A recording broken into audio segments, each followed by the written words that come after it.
രാഷ്ട്രീയ അവബോധം എങ്ങനെയാണ്? ഒരു കുഴപ്പമില്ല. എല്ലാം അത് കൂടി ടീമുകളാണ്. ഒറ്റയാണെന്ന് വിശ്വസിക്കാൻ കൊള്ളൂല. നിഷ്പക്ഷനാണ്. നിഷ്പക്ഷവുമല്ല. എനിക്ക് എൻ്റെ പാർട്ടിയാണ് ഉള്ളത്. ടീ പാർട്ടി വൈകിട്ട് ഇന്നുണ്ട് പോകണം. നന്മ ചെയ്യണമെന്ന് ആഗ്രഹിക്കുന്നവർ ഒരു സ്ഥാനത്തേക്ക് വരുമ്പോൾ അവർക്ക് നന്മയില്ലാതാവും. പോലീസ് സ്റ്റേഷനിൽ കയറി എത്ര നേരം നിന്നിട്ടുണ്ട്? കുറച്ച് ചില സ്റ്റേഷനിൽ കയറി നിൽക്കുമ്പോൾ പറയും ഞാൻ പറയുന്നേക്കാളും വലിയ കട്ടത്തെറിയാണ് അവർ പറയുന്നത്. കേട്ടിട്ടുണ്ടോ?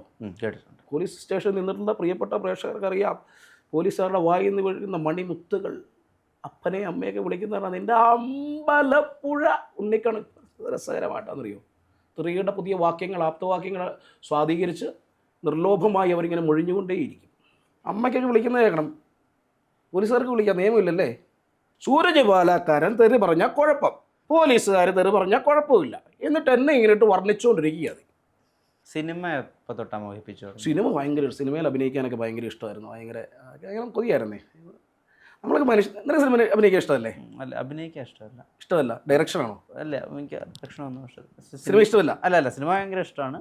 സിനിമയുമായി ബന്ധപ്പെട്ടിട്ട് ശശി സാറ് പറഞ്ഞിട്ടുണ്ട്, സിനിമയിൽ അഭിനയിക്കാൻ ഇഷ്ടമില്ല, നല്ലൊരു വേഷം കിട്ടിയാൽ അഭിനയിക്കാൻ ഇഷ്ടമില്ല എന്ന് പറയുന്നവരെല്ലാം നുണയന്മാരാണ്. എനിക്കറിയില്ല കേട്ടോ, എനിക്ക് ഭയങ്കര ഇഷ്ടമാണ്. ഞാൻ ഈയിടെ എൻ്റെ ഒരു സുഹൃത്ത് നമ്മുടെ പണിയെന്ന് പറയുന്ന സിനിമയിൽ ഞാൻ ആദ്യം കുറേ വർഷങ്ങളുടെ ആഗ്രഹമായിരുന്നു സിനിമയിൽ അഭിനയിക്കുന്നത്. അപ്പോൾ ഞാൻ പോയിട്ട് അതിനകത്ത് പോയി ചെറിയൊരു സാധനം, സൂര്യപാലക്കാരനായിട്ട് തന്നെ ചെറിയ സീനുള്ളൂ കേട്ടോ, പക്ഷേ എല്ലാ സീനും തന്നെ സൗണ്ട് നിൽപ്പുണ്ട്.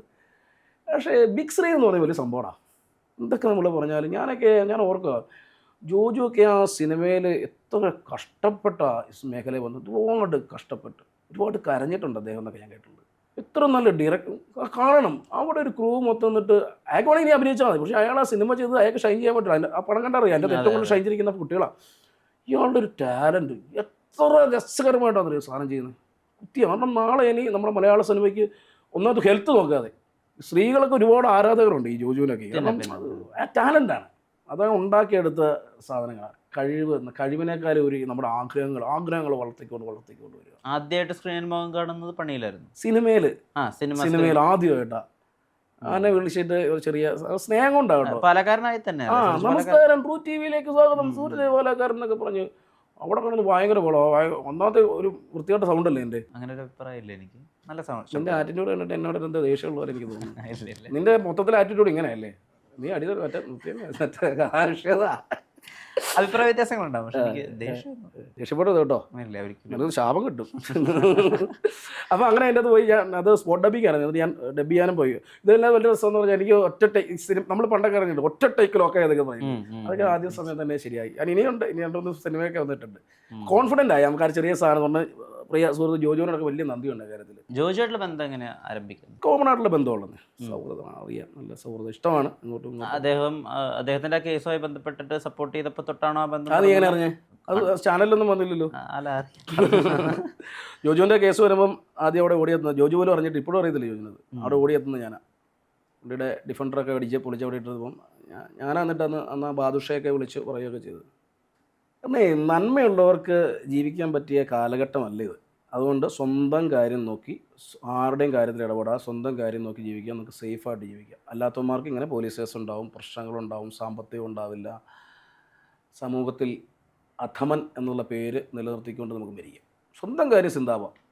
അങ്ങനെയുള്ളവർക്ക് സേഫ് സോണായിരിക്കും.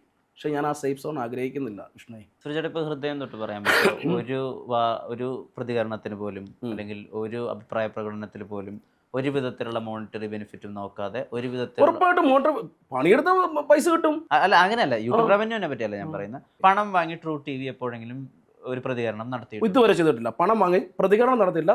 പ്രൊമോഷൻ വർക്കുകൾ ചെയ്തിട്ടുണ്ട്. അത് ചെയ്യും. ജീവിക്കാൻ പണം വേണ്ടേ? എൻ്റെ അപ്പം കോടികളൊന്നും സമ്പാദിച്ചില്ല. ഞാൻ പണിയെടുക്കണം, വീട്ടിൽ ചെലവിന് കൊടുക്കണം, സുഹൃത്തുക്കളെ സഹായിക്കണം. പിന്നെ നീ പറഞ്ഞാൽ പുറത്ത് പറയാൻ ആഗ്രഹിക്കുന്നില്ലാത്ത പല പല കാര്യങ്ങൾ ഞാൻ ചെയ്യുന്നുണ്ട്. യൂട്യൂബിൽ നമ്മൾ പ്രതികരിക്കുന്ന സമയത്ത് നമ്മൾ ഉപയോഗിക്കുന്ന ലാംഗ്വേജുമായി ബന്ധപ്പെട്ടിട്ടുള്ള കാര്യം നമ്മൾ നേരത്തെ സംസാരിച്ചിരുന്നു. നോർമലി ഒരാൾ പ്രതികരിക്കുന്നതിനേക്കാൾ കൂടുതൽ വ്യൂവും റീച്ചും കിട്ടും. ആ വിധത്തിൽ പ്രതികരിക്കുകയാണെങ്കിൽ ലാംഗ്വേജിൽ കുറച്ച് സഭ്യത അല്ലാതെ പ്രതികരിക്കുകയാണെങ്കിൽ കിട്ടും. അത് മനഃപൂർവ്വം ചെയ്യുന്നതാണോ അതോ സ്വാഭാവികമായിട്ട് വരുന്നതാണോ?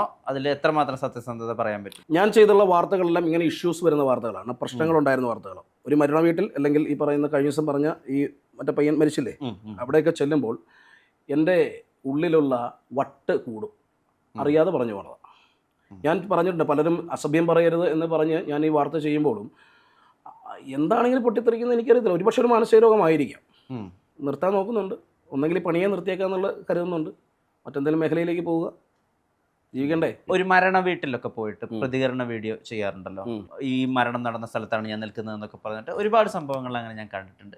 ആ വീഡിയോ ആളുകളിലേക്ക് ഉണ്ടാക്കാൻ പോകുന്ന ഒരു ഇമ്പാക്റ്റ് എന്തായിരിക്കും? ആളുകൾ എങ്ങനെയായിരിക്കും ആ വീഡിയോ? ആളുകളല്ല, ജനങ്ങൾ പ്രതികരിച്ചു കഴിഞ്ഞാൽ നമ്മുടെ ഭരണകൂടം പ്രതികരിക്കും. പലതിനും നടപടികളും ഉണ്ടായിട്ടുണ്ട്. ഉദാഹരണം പറഞ്ഞാൽ എനിക്ക് പെട്ടെന്ന് മെമ്മറിയിൽ എനിക്ക് ഓർമ്മ വരുന്നില്ല. മരണവീട് എന്ന് പറയുന്ന മരണത്തിന്റെ അന്നൊന്നും അല്ല നമ്മൾ പോകുന്നത്. മരണം നടന്നൊന്നും ഇതുവരെ പോയിട്ടില്ല, ഒരു പേരില്ല. അത് കഴിഞ്ഞിട്ട് ഒരു വിഷയം സംസാരിക്കുമ്പോൾ കുറച്ചുകൂടി ഡീറ്റെയിൽ ആയിട്ട് ആ വിഷയം ആളുകളിലേക്ക് എത്തിക്കണമെങ്കിൽ ഞാൻ ഇപ്പോഴും പറയുന്നു, ഞാൻ എൻ്റെതായ ശൈലിയിൽ മാത്രം ചെയ്യുന്ന ഒരാളാണ്. അതിൻ്റെ അകത്ത് ഞാൻ ജെന്യൂനായിട്ടാണ് ചെയ്യുന്നതെന്ന് എനിക്ക് ഉറപ്പുണ്ട്. പിന്നെ അതിനെ ചോദ്യം ചെയ്യാൻ വരുന്നവൻ ഏത് അവനായാലും പോടാവുകയെന്ന് ഞാൻ പറയും, ഉറപ്പായിട്ടും പറയും. എൻ്റെ ജെന്യൂനിറ്റി സത്യമാണെന്നുള്ള കാര്യം എനിക്ക് നാട്ടുകാരെ ബോധിപ്പിക്കേണ്ട കാര്യം. സൗകര്യം ഉണ്ടെങ്കിൽ കണ്ടാൽ മതി. ഞാൻ സത്യസന്ധമായി കണ്ണ് നിറഞ്ഞാണ് വിളിച്ചു പറയുന്നത്. സൗകര്യം ഉണ്ടെങ്കിൽ നീയൊക്കെ കണ്ടാൽ മതിയിടാ എന്ന് ഞാൻ വിളിച്ചു പറയും. ഇഷ്ടപ്പെടുന്നവർ ഇഷ്ടമില്ലാത്തവർ ഇഷ്ടപ്പെടേണ്ട, ചീത്ത വിളിക്കുന്നവർ ചീത്ത വിളിച്ചോളൂ, എനിക്കത് പ്രശ്നമല്ലല്ലോ സാർ. പിന്നെ പാലക്കാരനെ അളന്നിട്ടൊന്നും ഇവിടെ ആരും ഒന്നും വരണ്ട. ഞാൻ എൻ്റെ സത്യസന്ധത, ഞാനത് എൻ്റെ ഉള്ളിൽ കിടക്കുന്ന സത്യസന്ധത, ഞാനെന്ന സത്യം എന്താണെന്നുള്ള കാര്യം എനിക്കറിയാം. എന്നെ അറിയാവുന്ന ചിലർക്കൊക്കെ അറിയാം. അതുപോലെ തന്നെ ഇനി മുന്നോട്ട് പോകാൻ തയ്യാറാവത്തുള്ളൂ. പെരുമ്പാവൂരിൽ അതിഥി തൊഴിലാളികൾ അവിടെ ഉണ്ടാക്കുന്ന ഒരുപാട് അരാജകത്വങ്ങൾ, അവിടെ നിയമത്തിന് അതീതമായി നിൽക്കുന്ന, നിയമം ഒരിക്കലും വിൽപ്പനയ്ക്ക് സമ്മതിക്കാത്ത ലഹരി പദാർത്ഥങ്ങൾ അവിടെ വിൽക്കപ്പെടുന്നു. അവിടെ മാംസ കച്ചവടം നടക്കുന്നു. അവിടെ മൊത്തം ഒരു അന്യസംസ്ഥാന അതെ സംഭവിക്കുന്നു. അവരുടെ തന്നെ അന്യസംസ്ഥാന തൊഴിലാളികളുടെ ഒരു സൂപ്രമസി, അവരുടെ ഒരു പോപ്പുലേഷൻ വളരെ കൂടുതലാണ് എന്നുള്ള രീതിയിലൊരു വാർത്ത ചെയ്തിരുന്നു. അത് പക്ഷെ മുഖ്യധാര മാധ്യമങ്ങൾ ആരും തന്നെ റിപ്പോർട്ട് ചെയ്യാത്ത ഒരു സംഗതിയാണ്. അങ്ങനെ ഒരു കാര്യം റിപ്പോർട്ട് ചെയ്യണം, അല്ലെങ്കിൽ അവിടെ പോയിട്ട് അങ്ങനെ ഒരു കാര്യം അവതരിപ്പിക്കണം. അതിൻ്റെ ലീഡ് എവിടെ നിന്നായിരുന്നു? എത്രമാത്രമായിരുന്നു? ലീഡൊന്നും പറയാൻ പറ്റത്തില്ല. എങ്ങനെ ലീഡ് പറയുന്നത്? ഒരു വാർത്തയുടെ സോഴ്സ് എങ്ങനെയാണ് പറയുന്നത്? ശരി, അതിന് അങ്ങനെ റിപ്പോർട്ട് ചെയ്യുന്നത് വഴി എന്തായിരുന്നു അതിനുണ്ടായ ഇമ്പാക്റ്റ്? ഇമ്പാക്റ്റ് എന്ന് പറഞ്ഞാൽ അടുത്ത ആഴ്ച ഏകദേശം ഒരു 10-15ഓളം ആളുകൾ വന്ന് അവിടെ വീണ്ടും ക്ലിയർ ചെയ്തു. ഒരു മാസത്തോളം എക്സൈസ് ഉണ്ടായിരുന്നു. ഇന്നലെ വീണ്ടും അവിടെ നിന്ന് കിലോ കണക്കിന് സാധനം വീണ്ടും പിടിച്ചു. ഒരു കാര്യമില്ല, പണി എടുത്തുകൊണ്ടിരിക്കുക. പ്രതിഫലനം കിട്ടുമെന്ന് നോക്കിയിട്ടല്ലോ നമ്മൾ ചെയ്യുന്നു. നീ ഒരു വാർത്ത ചെയ്യുന്നു അല്ലെങ്കിൽ ഒരു ന്യൂസ് ചെയ്യുന്നു, നമുക്ക് പ്രതീക്ഷയാണ് അത് കുറച്ച് ആളുകൾ കാണണേ, ആളുകളിലേക്ക് എത്തണേ, നല്ല ഭാഗങ്ങൾ എത്തണേ. നമ്മൾ പ്രാർത്ഥിച്ചിട്ടാണ്. ഞാനൊക്കെ ക്യാമറയൊക്കെ അത്രയും റെസ്പെക്ട് ചെയ്യുന്ന ഒരാളാണ്. പക്ഷേ ഇമ്പാക്റ്റ് വരട്ടെ, വരുമോ എന്ന് പറഞ്ഞിട്ട് ഉറപ്പായിട്ട് നമുക്ക് ചെയ്യാൻ പറ്റുമോ വിഷ്ണു? അന്ന് അവിടെ പോയി കണ്ട കാര്യങ്ങളെല്ലാം തന്നെയും അവിടെ മനസ്സിലാക്കിയ കാര്യങ്ങൾ, അത് ഞാൻ കാശ് മേടിച്ചിട്ട് ചെയ്താണെന്ന് അല്ല അവിടെ പോയി കണ്ട കാര്യങ്ങളെല്ലാം മനസ്സിലാക്കിയ കാര്യങ്ങളെല്ലാം തന്നെയും ശരിക്കും കേരളത്തെ നടക്കുന്ന ഭീകരാവസ്ഥയിലുള്ളതാണെന്നാണോ നമ്മൾ മനസ്സിലാക്കേണ്ടത്? അതോ ഇനി നമ്മൾ കാണാത്തൊരു വേർഷൻ ഉണ്ടോ പെരുമ്പാവൂരിന്? ഉറപ്പായിട്ടും ഉണ്ടല്ലോ. എക്സൈസ് ഓഫീസിൻ്റെ തൊട്ട് മുമ്പിലാണ് ആ ബീവറേജ് വയ്ക്കുന്നത്. അവിടെ നിന്ന് അടിച്ച് കഞ്ചാവും വലിച്ച് ബ്രൗൺ ഷുഗറും യൂസ് ചെയ്ത് എല്ലാവരും അവിടെ ഇരിക്കുന്നത്. 2 ദിവസം കഴിഞ്ഞ് പിന്നെ ഇപ്പോഴും അതുപോലെയൊക്കെ തന്നെയല്ലേ അവിടെ കിടക്കുന്നത്? എന്തെല്ലാം വിഷയങ്ങൾ നടക്കുന്നുണ്ട്. മലയാളീസ് തന്നെയാണ് ഏറ്റവും കൂടുതൽ അവർക്ക് സ്ഥലം റെൻറ്റ് കൊടുത്തിരിക്കുന്നത് താമസിക്കാനായിട്ട്. നമ്മൾ മലയാളികളെന്ന് ഇതിൻ്റെ എല്ലാ കാരണക്കാർ. ഹിന്ദിക്കാരിൽ എന്നാ ചെയ്യും? നല്ലൊരു പൊറോട്ട കിട്ടുമോ? അല്ല മോരിഞ്ഞ പൊറോട്ട മാരുടെ കുഴയുണ്ടല്ലോ, കുഴച്ചിട്ട് നമ്മൾ സാമ്പാറും കൂട്ടി അടിക്കും, ചിക്കനും കൂട്ടി അടിക്കും. അമ്മരെല്ലാം എന്നാ ചെയ്യും? പൊറോട്ട ഒന്നും കാണുകയല്ല, എന്നും പൊട്ടുംകടലായിരിക്കും ഹോട്ടലിൽ.